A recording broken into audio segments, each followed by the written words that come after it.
অনেকে হয়তো জানো না, বা তুমিও হয়তো আজকের আগে জানতে না যে বাংলাদেশে একমাত্র সংবিধান অনুযায়ী একমাত্র যারা কৃষিবিদ অর্থাৎ যারা কৃষি ভার্সিটিতে পড়াশোনা করে তাদেরকে প্রথম শ্রেণীর নাগরিক হিসেবে পদমর্যাদা দেওয়া হয়েছে 1972 সালে সংবিধান অনুযায়ী।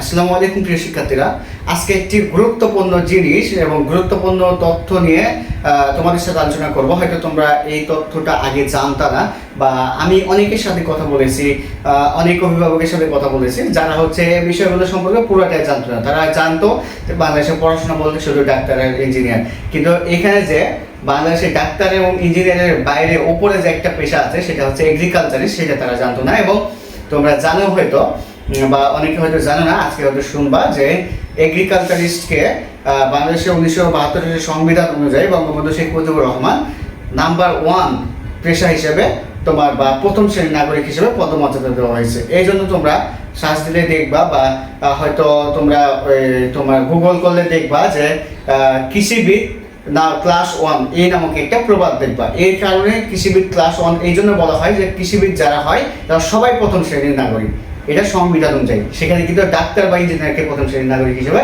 বলা হয়নি, বুঝছো? সো এই জিনিসটা হয়তো অনেকে জানতো না, এটা জানতো। এবার বলি যে তুমি হচ্ছে প্রথম শ্রেণীর নাগরিক তো হইলা, এখন প্রশ্ন হচ্ছে যে তোমার এটা প্রথম শ্রেণীর পেশাও, মানে প্রথম শ্রেণী তো বুঝছো সবার আগে। এখন প্রশ্ন হচ্ছে যে এইখানে আসলে তাহলে কি, আসলে বিষয়টা কি পড়ানো হয় যে জন্য হচ্ছে কৃষিবিদকে প্রথম শ্রেণীর নাগরিক, বা এর ভেতরে কি জিনিস, এমন কি জিনিস আছে যার জন্য কৃষিবিদকে প্রথম শ্রেণীর পেশা বলা হচ্ছে বা প্রথম শ্রেণীর নাগরিক বলা হচ্ছে? তো এর ভেতরে দেখো, আমাদের দেশে কিন্তু দেখো মুক্তিযুদ্ধের সময় 7 কোটি মানুষ ছিল, তাও কিন্তু খাদ্যের অভাবে অনেক মানুষ মারা যেত। তোমরা জানো 76 মতান্তরে অনেক মানুষ মারা গেছিল। কিন্তু পরবর্তী সময়ে যে কৃষি ভার্সিটি যে কাজ শুরু করে, বা কৃষির আঁতুড়ঘর বলা হয় বাংলাদেশ কৃষি বিশ্ববিদ্যালয়কে, তারা হচ্ছে গবেষণা শুরু করে। এবং পরবর্তী সময় এখন দেখো, এখন কিন্তু মানুষ কিন্তু দ্বিগুণেরও বেশি, অর্থাৎ 18-19 কোটি 20 কোটি মানুষ হয়ে গেছে, তাও কিন্তু খাদ্যের অভাব নেই। এর কারণটা কি তোমরা কখনো যাচাই করে দেখেছো, বা এর কারণটা কি যে যার কারণে হচ্ছে হুট করে এত মানুষ বেড়ে যাওয়ার পরেও খাদ্যের অভাব হচ্ছে না? এর কারণটা হয়তো অনেকে অনেক কিছু বলবা, কিন্তু এর মেইন যে কারণটা সেটা হচ্ছে দেখো, আমাদের যারা এগ্রিকালচারিস্ট তারা কিন্তু অনেক গবেষণা করে অনেক নতুন ধানের জাত উদ্ভাবন করেছে, ফসলের জাত উদ্ভাবন করেছে, পশু পাখির জাত উদ্ভাবন করেছে, পশু সম্পদ সমৃদ্ধ করেছে।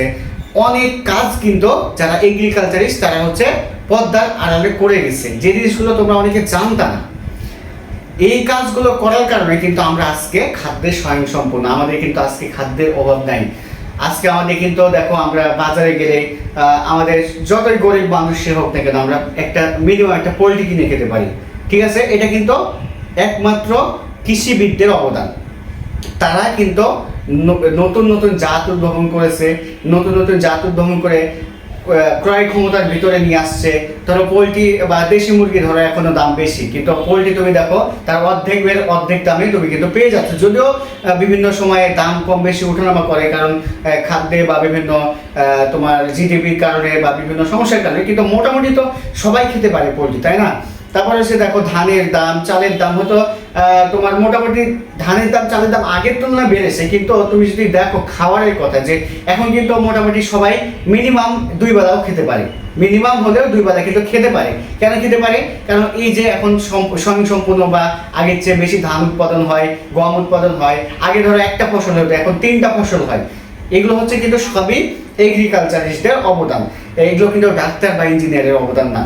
এই যে ওভারঅল যদি তুমি চিন্তা করো যে তোমার খাদ্যের অভাব পূরণ, তারপর নতুন জাত উদ্ভাবন, তারপর হচ্ছে তোমার হচ্ছে দেশের চাহিদা পূরণ করে বাইরের দেশে তোমার বিভিন্ন মাছ রপ্তানি, তারপরে মাছ রপ্তানি, আম রপ্তানি, চাল রপ্তানি, গম রপ্তানি, এগুলো কিন্তু সবই বাংলাদেশে এগ্রিকালচারিস্টদের জন্যই সম্ভব হয়েছে।